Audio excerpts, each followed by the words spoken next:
Good Thursday morning to you. I'm Jim Sciutto. I'm Poppy Harlow. No shortage of news from the White House this morning. You just heard the president attempting once again to get the final word on the Russia probe, and a whole lot more this morning. He claimed Russia did not try to get him elected, thus contradicting his own statement from a few minutes earlier on Twitter. Then he blasted Robert Mueller, the special counsel, as a never-Trumper who had an axe to grind. Make no mistake here, the president on the White House lawn there recited a series of claims, long debunked claims, not based in fact, easily contradicted and fact-checked. He said that Robert Mueller was conflicted. This after a couple of weeks ago, he said Robert Mueller was an honorable man when his reading of the special counsel report was that it was in favor of him. He said that President Obama never confronted Russia on election interference, when in fact we know the president at the time directly confronted Vladimir Putin in a way that this president is not. And you'll remember this president stood next to Vladimir Putin and accepted his denial of interfering in the election. And just had that call with him and didn't bring it up. And did not bring it up repeatedly. Oddly enough, he does confirm a story which the Navy had contested, and that is that U.S. Navy made an effort to block the name of the USS John S. McCain, which is named after both John McCain's father and grandfather, the first two father and son pair to hold the rank of four-star admiral. He said, the president, they thought they were doing me a favor. The president apparently confirming that U.S. Navy officers on direction from the White House felt the need to block out the name of a U.S. naval warship because it might insult the president in some way. This is the world we live in today. We've got a panel of very smart people around us here, but we've got Abby Phillip at the White House. She was there with the president. Abby, what stood out to you there from what was really a greatest hits list of the president's claims? Yeah, Jim and Poppy, where do we even begin on this one? I think what really struck out at me was how angry the president was at Robert Mueller. I think he's come really full circle on this. In the days after the Mueller report was released, he acknowledged that Mueller acted honorably. Today, when he was asked, do you still believe that Robert Mueller acted honorably? The president not only did not say that, but he accused Mueller of being conflicted. He brought up this case in which Mueller had some dispute with the president's golf club. He called Mueller a never-Trumper, and I think that in his comments today, the president has really shown how irritated he has been by what has transpired over the last 24 hours. He said that Mueller was basically a part of the Never Trump movement, part of the movement of people trying to take him out of office. He questioned why he didn't investigate people like James Comey and Peter Strzok and Lisa Page. And then he went on to talk about impeachment, which he called a dirty, filthy, disgusting word. Those were his words exactly. Dirty, filthy, disgusting word. He said he's not sure that the courts will even allow the Democrats to impeach him. He said this because he believes that Mueller basically exonerated him of all crimes. He said Mueller was not able to bring charges against him on collusion, conspiracy, and obstruction, and that is essentially an exoneration for him. So the president is doubling down. He is, strongly going against Mueller in this situation, even as his White House is trying to say that the case is closed. Clearly, in the president's own mind, the case is not closed, and in a lot of ways, he's misrepresenting what Mueller is saying and what the Mueller report found, particularly as it relates to what Russia was trying to do in the 2016 election. Jim and Poppy. He's also making things up. I mean, he says that Mueller wanted the FBI job when, in fact, Steve Bannon testified that it was the White House who invited Mueller in those days then to offer perspective on the FBI. So the president lied there, making that claim as he attacked Robert Mueller. He did. You know what also is so interesting, Abby, is that the president just used those words to describe impeachment. You just laid them out, disgusting, etc. But his own team says go ahead and impeach the president. It's going to help us win the election in 2020. Ironic. Yeah, and I think that there is a kind of duality to this in which the president he hates this idea that he might be impeached. In his view, Democrats are the ones who committed the crimes. But at the same time, his aides believe that this could be, if they have to face impeachment, it could be a potential political boon to him. And sources told us yesterday that the president himself, when he's talking to his friends and his advisors, he says, bring it on, essentially. He says, if the Democrats want to impeach me, the American people will essentially understand this to be a scam.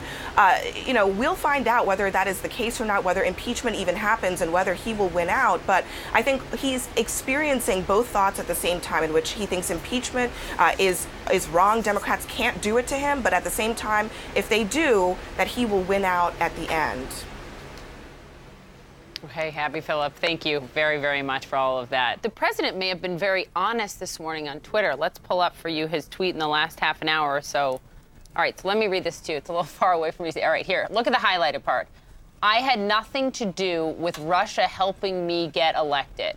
Okay? Jim emailed the moment that came out. And I mean, he's saying that Russia helped me get elected. Okay, that was like 30 minutes ago. Here's the president like 20 minutes ago. Russia did not help me get elected. You know who got me elected? You know who got me elected? I got me elected. Russia didn't help me at all. Russia, if anything, I think, helped the other side. Well, that's not based on anything whatsoever. No, it's not based on anything. It's just a complete lie. Well, which one? It's just hold on, which one? The fact that Russia helped. We could certainly point out in passing. Right, yes, we're aware. You could point out in passing it's extraordinarily ungracious not to credit his voters with making him president, right? He says he did it. Okay, fine, he did it. We have out of the words of the mouth of Putin that this was his favorite candidate.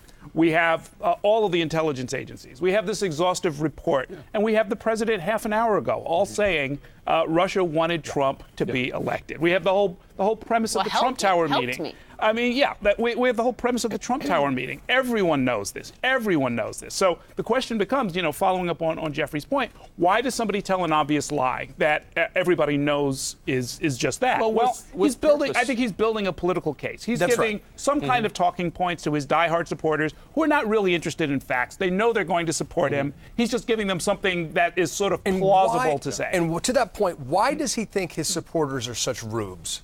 Why does he have such contempt for the intelligence and the analytical ability of his supporters? And the feedback loop you see in here between him and some of the opinion hosts on Fox News is extraordinary. It's actually unclear who's parroting whose talking points at this point. Yeah, well, and sometimes those talking points are mimicked by Russia's talking points. Right? I mean, you saw the Kremlin in the wake of the Mueller statement repeating a lot of phrases that you hear from the White House about, this being about Russophobia, the case is closed, et cetera. Bianna Golodryga, you're with us as well. It's interesting, John Avlon talked about this being an unhinged moment. I wonder if it's hinged, right, in some way, in that this is part of an ongoing strategy by this president, is it not, to undermine confidence, and he knows that he's not going to convince the 54% who's already decided they disapprove of his job, and that's a pretty solid number. He's just got to keep a 40% with a question about Mueller, et cetera, and as John said smartly, give them kind of an excuse to themselves to continue supporting it.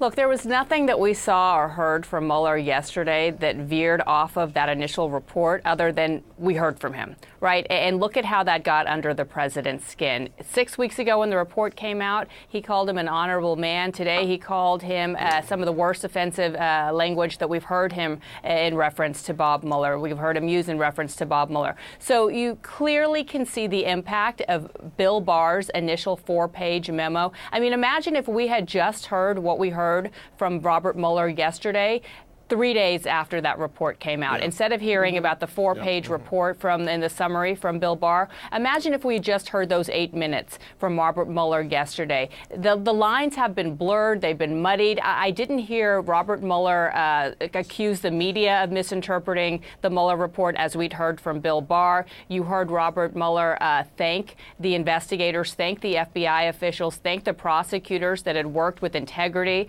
Obviously, that being a reference to the president attacking this prosecutorial team for 2 years now. And when it comes to Russia, you have the administration arguing, as they have been, and in many respects they're right, that this administration has been tougher on Russia when it comes to sanctions, when it comes to arming the Ukrainians. Wow. However, you see the power of the president still denying that Russia had an impact or influence on this election, where Vladimir Putin himself said that I favored Donald Trump over Hillary Clinton, where Vladimir Putin himself said, well, maybe there were some Russian patriots that decided to, hack some computers. We have very sophisticated, computer-savvy people in my country.